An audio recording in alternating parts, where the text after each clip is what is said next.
Hi everyone, I'm Laura Papetti and thanks for joining us on KREM 2 News at noon. This is just coming in today that a U.S. district judge blocked the federal execution of Daniel Lewis Lee. Lee was awaiting execution for murder and was also known locally for being involved in the bombing of Spokane City Hall. Lee was set to be executed today in Indiana. So let's take a look at some of the details of this story. A federal judge says there are still legal issues over Lee's execution that need to be resolved. It would have been the first federal execution in almost 2 decades. Yesterday, a judge ruled that the execution could move forward after initially being put on hold due to coronavirus. The 47-year-old robbed and murdered an Arkansas family back in 1996. It was part of a plot to set up a whites-only nation in the Pacific Northwest. That same year, he was also involved in the bombing of Spokane City Hall. And Nicole Hernandez takes a closer look on Lee's connection to the bombing. Yeah, so here at City Hall back in 1996, a pipe bomb went off with 3-inch nails inside of it. Now, those nails and that explosion did end up shattering some windows here at the front entrance of City Hall. Luckily, though, no one was here when the explosion happened, so nobody got hurt. Early this morning, and we're not sure of the approximate hour because it was not reported at the time, an explosive device was detonated against the front of the City Hall on the Post Street entrance. The people behind the bombing were 2 brothers from Colville, Washington. The third person involved was a man named Daniel Lewis Lee from Yukon, Oklahoma. Together, the 3 have been connected to a whole list of illegal activities that includes the deaths of an Arkansas family in 1996 that was part of a plot to set up a whites-only nation in the Pacific Northwest. In 2002, Lee was handed the death penalty and 2 life sentences for his connection to those Arkansas murders. His execution date was actually set for December 9th of last year, but that was before a temporary halt came down from the Supreme Court. In Spokane, I'm Nicole Hernandez. Taking a look now at our attention at wildfires burning throughout the region. Crews right now are working on a 10,000-acre fire, this one burning in Douglas County. The Road 11 fire, as it's been called, is burning in grass, sage, and wheat crops. This is west of Mansfield. Today, crews say the fire is about 20% contained. However, crews are battling a cold weather system, and they say it can cause erratic fire behavior. Gusty winds give that fire the ability to jump roads as well. So far, crews say it has damaged some buildings, and that includes 1 home. Right now, there is a level 2 evacuation notice in Mansfield and 4 areas west of Mansfield. Level 2 evacuations mean people need to be ready to leave at a moment's notice. Right now, however, no injuries are being reported, and the Red Cross is available to anyone who has been displaced by that fire. Let's take a look at the fire from last night. This is from the Southeast Washington Interagency Incident Management Team. Also want to mention local firefighters are also working the Road 11 wildfire. Strike teams from the Spokane Valley Fire Department and Spokane County are on the scene. Stevens, Ponderay, and Lincoln County firefighters are helping out as well. So it is a region-wide effort, and the cause of that fire is under investigation. All right, we're going to head outside right now at 12:03. Take a peek at the weather forecast. Beautiful blue skies, lots of sunshine. Not quite as warm as it was over the weekend. Evan Arani is joining us to let us know what we can expect. Hi, Evan. Hey, Laura. Good afternoon. Yeah, happy Monday to you. And you were just talking about the fire weather around us, and firefighters definitely keeping an eye on our wind. Yesterday, wind was a huge concern, regardless of whether it's related to the fire danger out there or just you going about your business on a day-to-day basis. A lot of people are wondering whether or not the wind is going to be as intense as it was yesterday. So I can say confidently today that is no, it will not be as intense, but we're watching as temperatures push into the 80s once again through the next couple days. We're going to be dealing with a mostly dry week ahead. The view on satellite radar showing just how dry we are. A few clouds are just starting to drift in from the south, but not really affecting the view all that much. Now, current wind speeds are in the high single digits for the most part. We're at 7-mile-an-hour sustained speeds in Spokane, 9 off in Coeur d'Alene, 5 in Deer Park, and 4 up in Kettle Falls.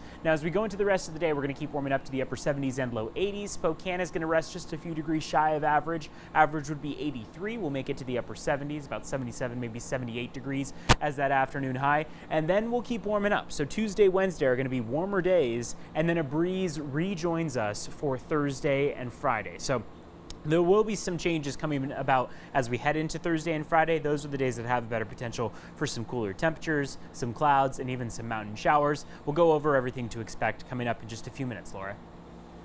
All right, my friend, we'll check in a few moments.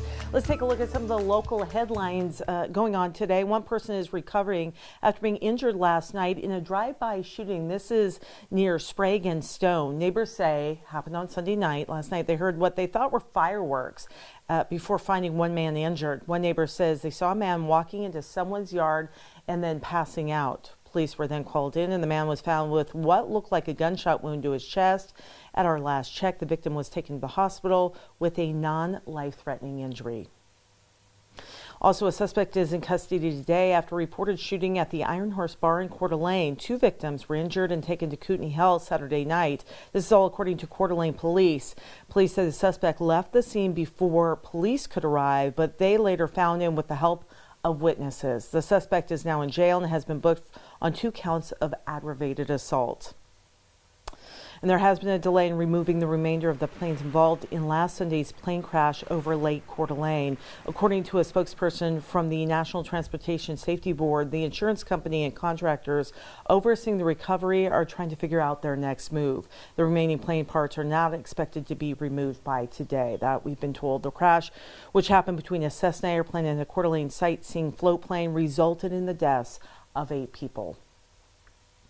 And protests continue this week. This is against U.S. Immigration and Customs Enforcement. Local protesters gathered Sunday at Riverfront Park, rallying against the controversial ICE decision to not allow visas for international students if their college or university is completely online. Sunday's Spokane protests included a march to the ICE office on Cataldo with a candlelight vigil honoring students hit hardest by the decision.